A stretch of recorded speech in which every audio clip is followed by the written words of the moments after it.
5343 do it.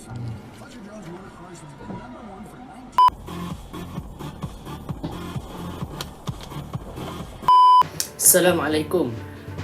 Ngeri kan video accident tadi. Sebenarnya ramai tak tahu betapa bahayanya kalau kita tak ambil berat pasal tayar kereta kita ni. Kereta yang kita bawa setiap hari ni, even kita racik angin tayar, bunga tayar dan komponen-komponen tayar dengan elok, tak semestinya keselamatan kereta kita ni terjamin 100%. Tayar ni merupakan satu komponen yang penting dalam pergerakan sesebuah kenderaan tu. Jadi, ialah amat penting untuk kita mengetahui serba sedikit mengenai tayar ni. Hal ini supaya perkara yang macam dalam video tadi kita tengok tu, kita dapat elakkan daripada terjadi kepada kita pula. Kita mulakan dengan tayar simpanan. Tayar simpanan ataupun spare tayar adalah tayar tambahan yang digunakan untuk menggantikan tayar utama dan diletakkan di dalam bonet kereta. Tayar ini hanya digunakan untuk sementara waktu sahaja dan tidak boleh digunakan untuk masa yang lama. Cukup sekadar untuk bawa kenderaan tersebut ke kedai yang berhampiran untuk tukar tayar baru.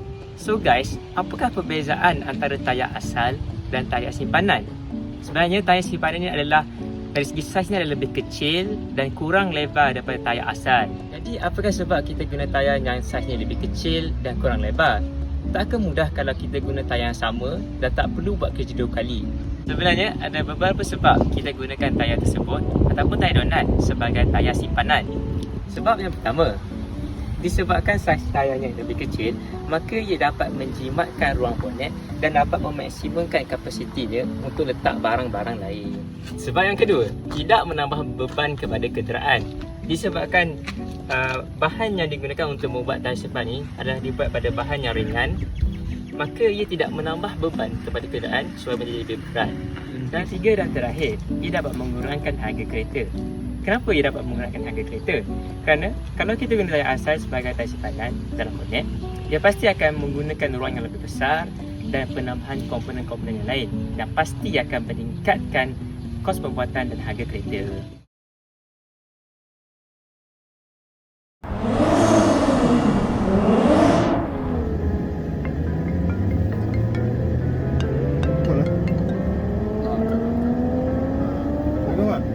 Kenapa mak?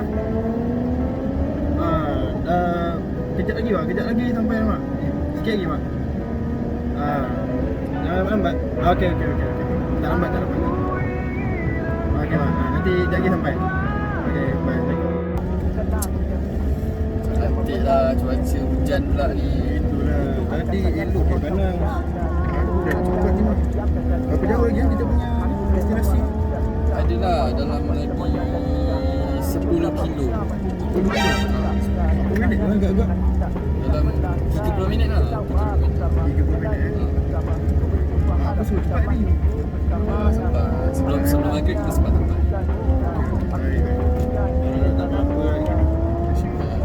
A few minutes later.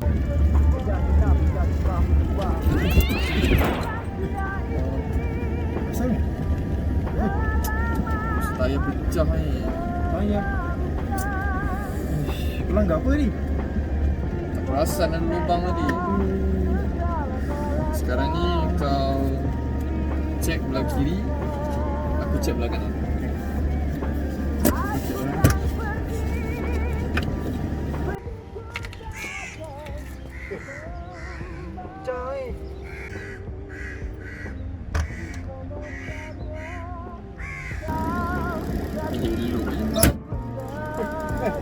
Belakang pecah ni. Macam ni? Serius lah?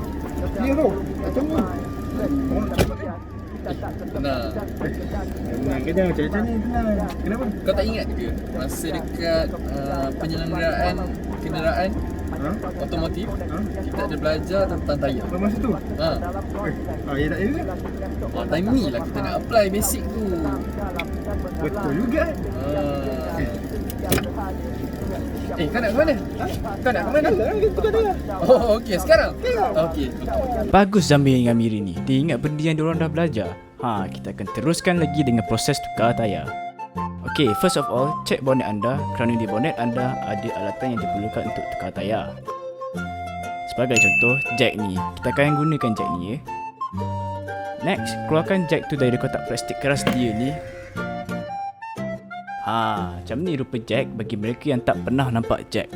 Seterusnya, letak jack di bawah kereta anda dan alignkan slot yang ada kat jack anda tu dengan benda yang mencambar kat bawah kereta ni. Dan mengikut jenis jack anda, jika anda pakai jack hidrolik, anda perlu tekan seperti apa yang dibuat oleh Amirin di sini. Atau bagi mereka yang pakai scissor jack, macam ni rupa scissor jack, anda kena pulas jack tu sampai dia naik. Okay, naikkan jack tu sampai kereta anda terangkat seperti dalam video ni dan pastikan handbrake dipasang.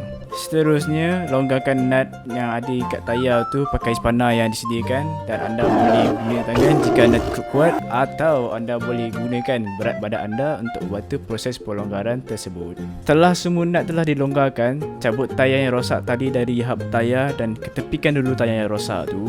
Lepas tu ambil tayar spare daripada bonet macam Zamir buat kat sini. Lepas tu make sure tayar spare tu ikut spesifikasi yang ditetapkan oleh manufacturer. Jangan memandai ambil tayar spare kereta lain atau ambil tayar kereta lain masuk ke kereta kancil atau mana kereta lah. Dan letakkan tayar spare tadi di hub roda tadi.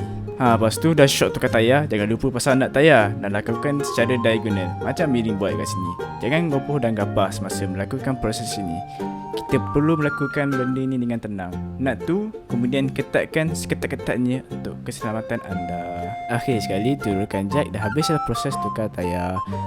Apakah jadi kalau kita pakai tayar spare kereta lain yang tak mengikut spesifikasi kereta kancil? Apa akan jadi? Boleh ke tukar tayar kancil dengan Azhar? Hai semua, okey, sekarang kita akan lihat cara-cara untuk membaca maklumat yang terdapat di slide bawah tayar. Tapi sebelum itu, kenapa pentingnya untuk kita tahu maklumat-maklumat yang terdapat di tayar kereta kita? Sebab utama sudah semestinya untuk memastikan tayar kereta berada di dalam tahap optimum dan selamat untuk digunakan. Okey, tanpa membuang masa, mari kita lihat beberapa info di slide bawah tayar yang penting untuk kita ambil tahu. Yang pertama, kita akan nampak kod seperti 205/60R1692H. Apa pula maksud semua kod-kod tu? Okey, nombor yang bermula tu menunjukkan lebar tayar dalam milimeter. So, kalau kita ambil contoh tayar tadi, maknanya tayar tadi lebarnya adalah 205mm. Dan after slash pula menunjukkan aspect ratio, iaitu nisbah antara lebar tayar dan tinggi tayar. Next, akan ada huruf R, maksud radial, sebab tayar ini kan bulat dan diikuti dengan size rim dalam inci.